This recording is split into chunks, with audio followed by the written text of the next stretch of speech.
वैकुंठ के दिव्य क्षेत्र में, जहां समय अलग तरह से बहता था और सुंदरता मानव कल्पना से परे थी, ब्रह्मांड के संरक्षक भगवान विष्णु रहते थे। एक राजसी मुकुट और एक शांत मुस्कान से सुसज्जित वह ब्रह्मांडीय नाग आदिशेष पर लेटा हुआ था, जबकि दूध महासागर का दिव्य जल उसके दिव्य बिस्तर के रूप में काम कर रहा था। एक दिन जब भगवान विष्णु की नजर ब्रह्मांड पर पड़ी तो उन्हें एक गड़बड़ी का एहसास हुआ। उनकी सर्वज्ञता की धारणा ने पृथ्वी पर उथल पुथल का खुलासा किया, जहां अच्छाई और बुराई के बीच संतुलन खतरनाक रूप से गिर रहा था। विष्णु समझ गए कि एक महान अंधकार दुनिया को घेरने की धमकी दे रहा है और उन्हें पता था कि अब हस्तक्षेप करने का समय आ गया है। भगवान विष्णु ने पृथ्वी पर अपने दिव्य रूप में नहीं बल्कि राम नामक एक विनम्र राजकुमार के रूप में प्रकट होने का निर्णय लिया। उनका जन्म अयोध्या शहर में राजा दशरथ और रानी कौशल्या के यहाँ हुआ था। बचपन से ही यह स्पष्ट था कि युवा राम के पास एक दिव्य आभा थी और उनके हर कार्य से अनुग्रह और दयालुता झलकती थी। जैसे जैसे राम बड़े हुए, वे सदाचार और धार्मिकता के प्रतीक बन गए।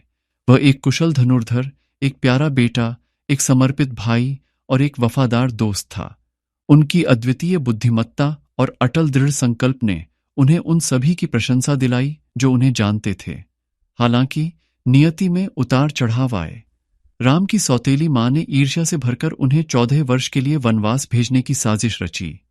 बिना किसी हिचकिचाहट के राम ने अपने पिता के शब्दों के प्रति अटूट आज्ञाकारिता और सम्मान दिखाते हुए अपने भाग्य को स्वीकार कर लिया। उनकी पत्नी सीता और उनके वफादार भाई लक्ष्मण ने उनके साथ घने जंगल में जाने का फैसला किया। अपने वनवास के दौरान राम को कई चुनौतियों का सामना करना पड़ा। उन्होंने राक्षसों पर विजय प्राप्त की, शक्तिशाली विरोधियों से युद्ध किया और अटूट करुणा और सत्यनिष्ठा के माध्यम से अपने चरित्र की ताकत का प्रदर्शन किया। आर्षि विश्वामित्र ने उन्हें दिव्य धनुष विद्या सिखाई, जबकि आर्षि वाल्मीकि ने महाकाव्य रामायण की रचना की, जिसमें राम के जीवन और कार्यों का वर्णन है। लेकिन राम की गाथा का शिखर तब आया जब राक्षस राजा रावण ने सीता का अपहरण कर लिया और उन्हें लंका के अपने द्वीप किले में ले गया।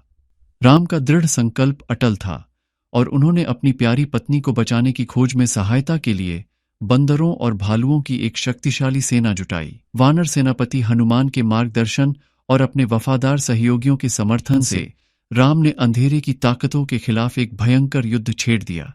अंततः राम की अटूट भक्ति और धार्मिकता ने बुरी ताकतों पर विजय प्राप्त की। उन्होंने एक चरम द्वंद्व में रावण का सामना किया और विजयी हुए, सीता को बचाया और दुनिया में संतुलन बहाल किया। अपने दिव्य मिशन को पूरा करने के बाद राम अयोध्या लौट आए, जहां उन्हें खुशी खुशी राजा के रूप में ताज पहनाया गया।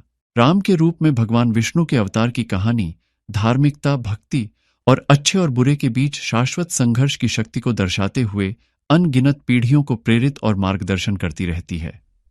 अपनी करुणा और अटूट भावना के माध्यम से राम ने दिखाया कि गंभीर चुनौतियों के सामने भी अच्छाई की रोशनी कायम रह सकती है।